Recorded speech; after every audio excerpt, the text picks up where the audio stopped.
بزرگ واقعا تمام وجود خطه همین شعر استاد که اینجا پورش خوندم کی میگوید همین شعر اگر از وجودش از جسم جونش محبت به سخن به شعر نداشته باشه خودش نبخشیده باشه کی همین شعر میگوید کی چون قسم صدا میدهد روزیم بدبخت باشم لیک باشم شاعری روزیم سرسخت باشم لیک باشم شاعری روزیم چون سعد سلمان با گناه شاعری در چاه زندانم کنم چون هلالی شعر در لب سنگ بارانم کنم روزیم من با خطای شعر رنجورم کنم بلکه همچون رودکی کورم کنم روزیم میرم مرا در خواب نسپارم لیک شعر در دستم بمیرم شعر در حلقم بمیرم شاعری خلقم بمیرم در تمام کردن شعر رو میگفتم پیش استاد بزرگ میدونید این مناسبت نیکبینانه خیرخواهانه و شعر و مؤلف من در دیگه کس ندیدم گستیدم نه می اومدن پیشون شعرهای بزرگان می اومدن شعرهای کلام شعرهاشون می آوردن استاد بزرگ به چهره نگاه نمیکردن این کیست نگاه نمیکردن اصلا شعر میخوندن و میشد که شعر شاعری نامدار عنواندار خط میزدن میگفتن این نمیشه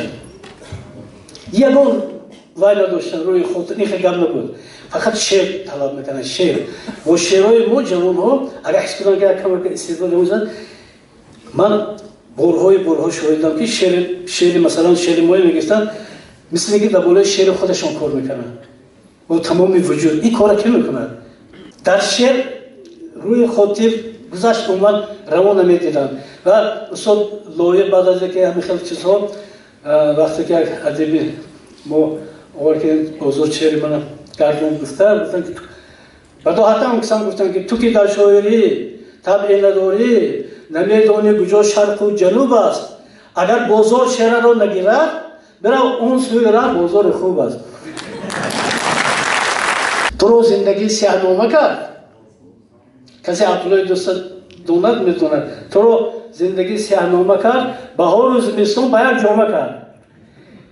این خیلی تمام هستی زندگی همین انسان را در یک باید بداهتا گفتن این خیلی چیزها خیلی زیاد بود من شعر درباره باران نوشتم که همه حیران شد که همین باران همین خیلی تاثیر کردن ممکن بود است زنگوله زنان گذشت باران چوبک جوان گذشت باران با شلشله ها گذشت باران با سلسله ها گذشت باران مانند زنان گذشت باران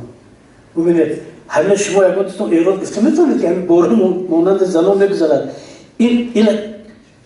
این بود کشفیات استاد بزرگ صابر بود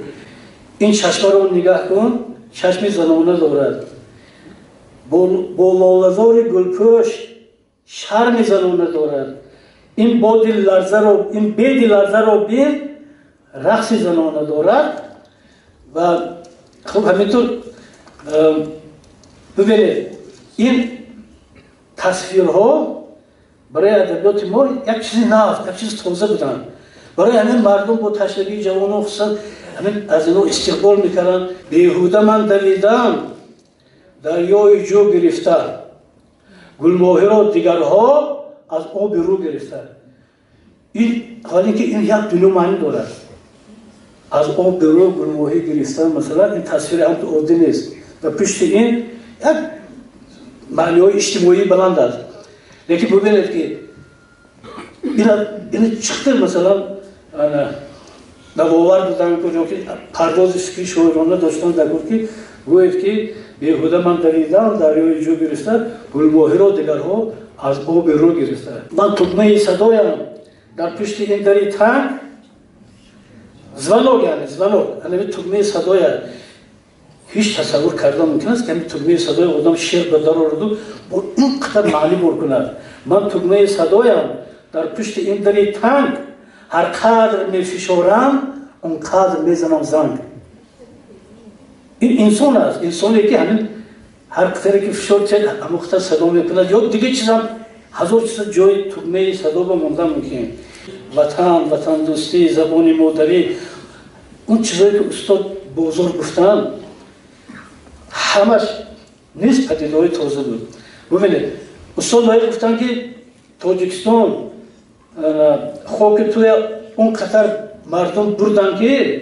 یعنی هر کس یک پاره خاکی مثلا همراهش می بود که در آبگاه مثلا جان گرفت. اون قطر بردن که خاک تو تمام دنیا پهن شد. این هم شعر است، شعر بلند است.